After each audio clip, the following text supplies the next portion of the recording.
Good morning, good afternoon, good evening, and good night, wherever you're watching me from. My name is Dr. Obioramba Iboeze, reaching you from Nkolo Mahadum, Wisdom University. At Nkolo Mahadum, we package lectures which you don't even think about for you and your family and your friends, so that you will understand what is happening to you as an African and as a Biafran. You pass the knowledge down to all your children. Today's date is Nkwo Market Day in the 5th month of the lunar calendar called Onwa Agu. You know that the lunar calendar is the Igbo calendar. And lunar calendar is being practiced by so many other nations who were not influenced by Western culture. Many of them. And do you know that tomorrow is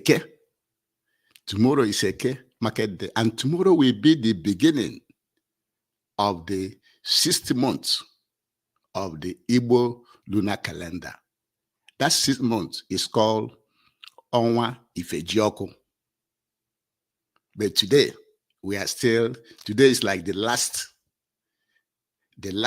day for the 5th month called Onwa Agu. Thank you for joining us today. Today's lecture, the title of today's lecture is How Africa Will Benefit from Geopolitics for her survival. Many a times when you hear about geopolitics, many of us don't really understand what it means. Geopolitics simply means the people in a certain location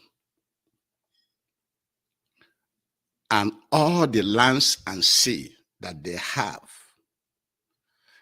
and how the people are using that land and sea to survive, and also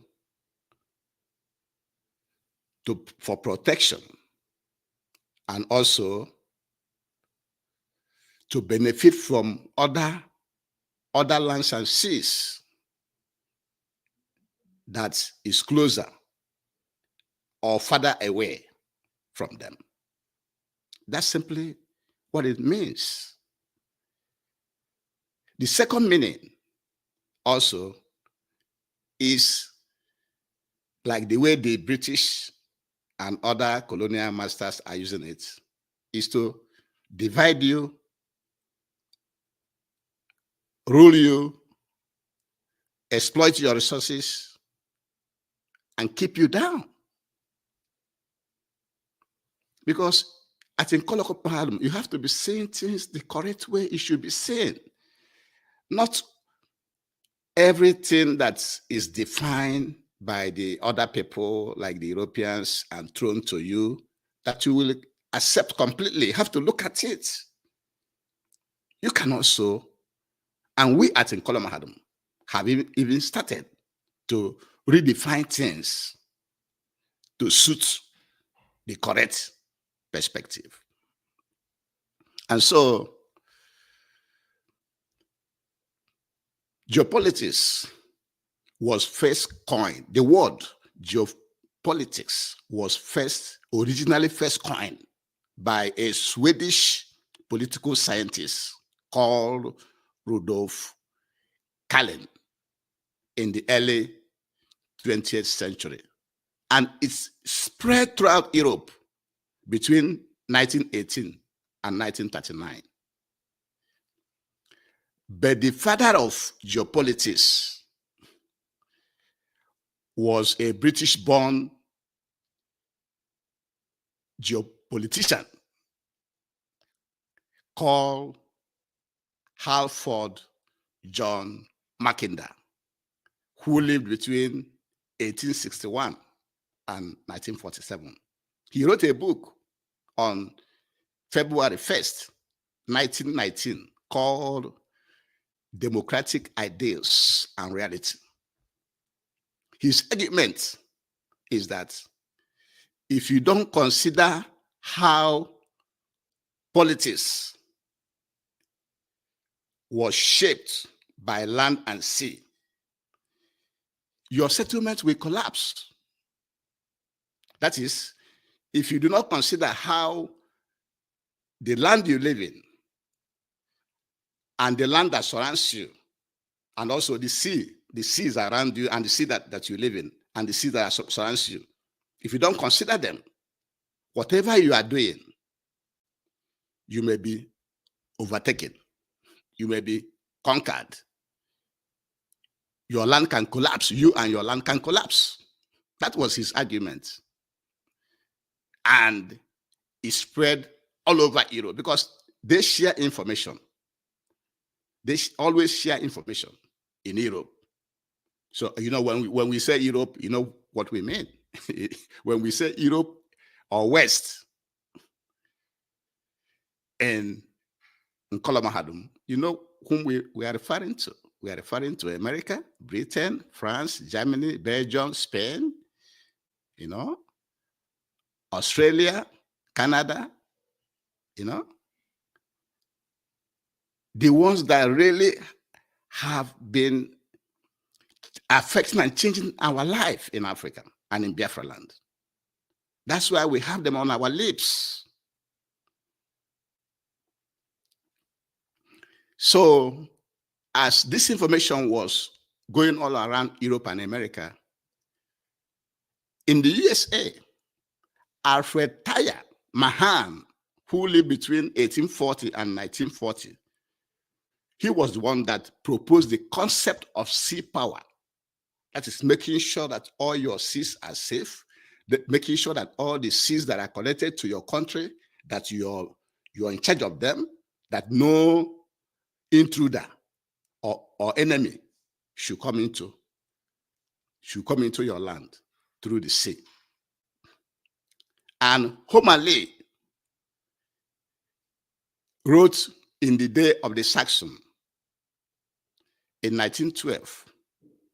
He postulated how the Anglo-Saxon race faces threats from Germany, Russia, Japan, and others.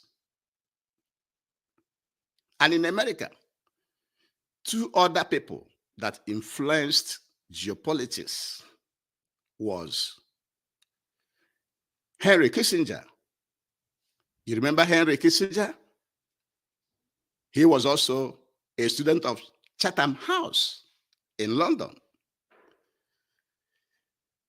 Henry Kissinger was the national advisor from 1967 to 1975, and then became the Secretary of State of America from 1973 to 1977.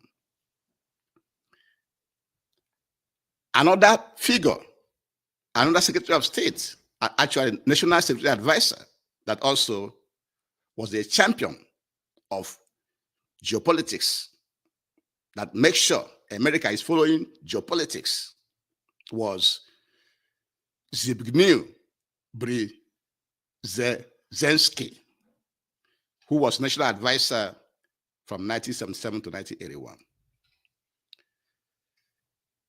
In the United Kingdom, now you will imagine why Britain is the champion of geopolitics. Because the founder is a Briton.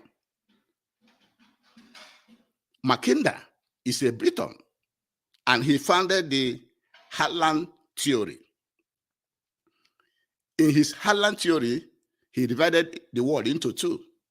The one he called First World, which is the world island or core. he called it One Island or Core, which comprises Africa, Eurasia. You know what Eurasia means? The land, all the lands in Europe, all the lands and sea in Europe and Asia. That is Eurasia. And the second he called the peripheral. The peripheral islands includes America, Australia, Japan, the British Isles, and Oceania. In summary, what he is arguing, what is for is who controls who, and who should not control what. What are you controlling? How safe you are? And that is probably why Britain today used this geopolitics to be everywhere in the world. Also in Germany, Friedrich Ratzel, he lived between 1844 to 1904. He postulated that those countries expanding their borders, when you are expanding your border, that you are doing well. But if you are not expanding your borders, you are in decline, which means all of them are favoring colonialism, taking somebody else's land, expansion, and not to decline, and not stay in your country. And then in Russia, Russia only believes on Eurasia, that is the land of the Europeans and Asia. In China, many believe that the Chinese only try to change the laws to, like how they are fighting, try to take over the South China Sea and so on and so forth. And also the Belt and Road Initiative, where they are building roads and other infrastructure for other countries. And that is the tool they are using for the geopolitics. So as you can see, all these major powers, they are all involved in geopolitics. So how does it concern Africa? Before we get to how it concerns Africa and how Africa should survive from all this geopolitics, which means geopolitics means one nation being secured and then try to get things from other places. We have to advise you to please subscribe to our YouTube channel, like our program, comment, follow us on Facebook, Twitter, and other social media platforms, so that anytime we are presenting any new lecture, you'll be the first to get it. Also, go back to our previous lectures, and you will see that those are the things you have to know. They are very, very important. Just like this lecture today. Go back to our previous lectures and see all the lectures we have delivered. We are delivering that lectures for you to be better. And now, how will Africa and Biafrans be safe from these geopoliticians? Because you know how the British are really using geopolitics. When they come into your country, they will try to identify everything you have, all the land, all the seas, the different people you have, all the resources in your land, and then they find how to divide you into pieces, tell you that you are different from your brother. Where you're not different, they will bring their own culture in to make sure they create differences in your environment so that they can control you. So the advice Solomon Hadam is giving to African countries and Biafran leaders. Number one, understand your people. Love your people.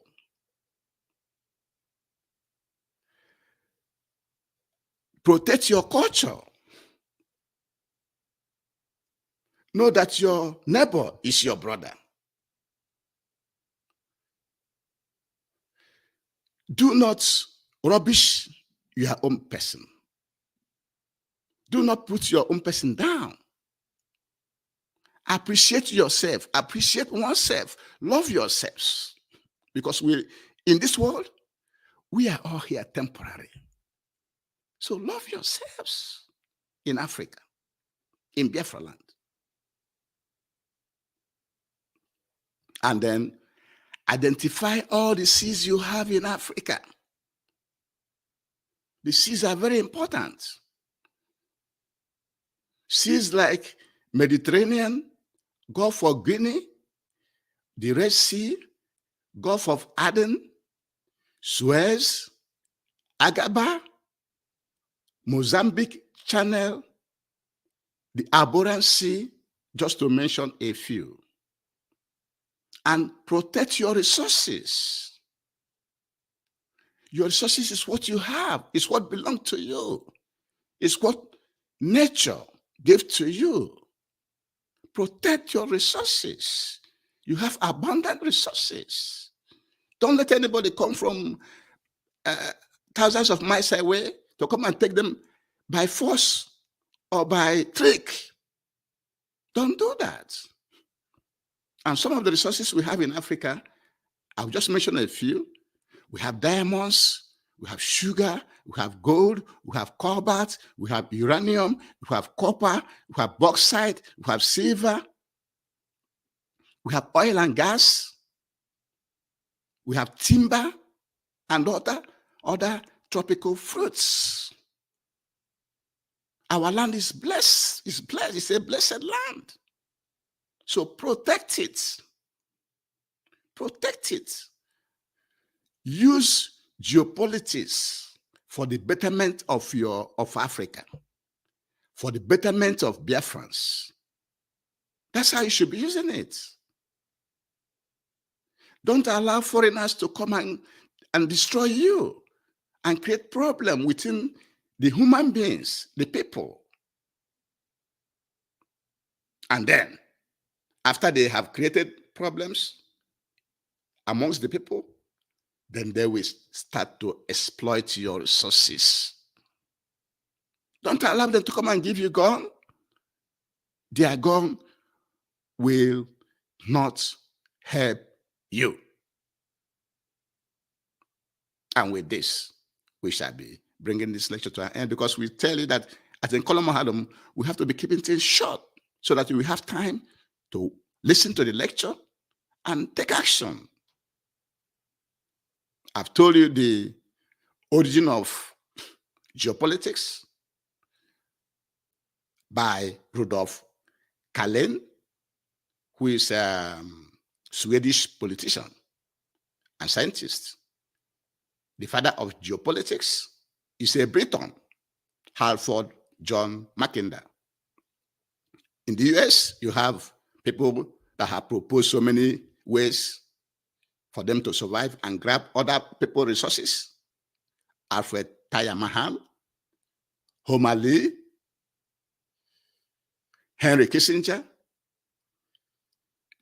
Zbigniew Brzezinski, and others. Japan, Germany, Russia, China, all of them have geopolitical tendencies of protecting their own and trying to take yours. You should always avoid that if you are a leader. And then Africans, protect your people. Love yourselves. Protect your resources, both sea and the ones on land. And with this, we Africans and Biafrans will be doing better. If we are doing better, the world will see us as equal. And with this, we shall be bringing today's lecture to an end. But before we end it, we must advise you to please support the Eastern Security Network, the only security outfit that are stationed in the bushes to drive away the Fulani herdsman terrorists from all our forests, because that is where they stay, take our lands, plan attacks to kill, to kidnap, to burn the houses of our people. Support Eastern Security Network. And with this, we shall be bringing today's lecture to an end. Thank you for joining me today. Again, my name is Obioramba Iboeze. Thank you for being part of this university. Thank you.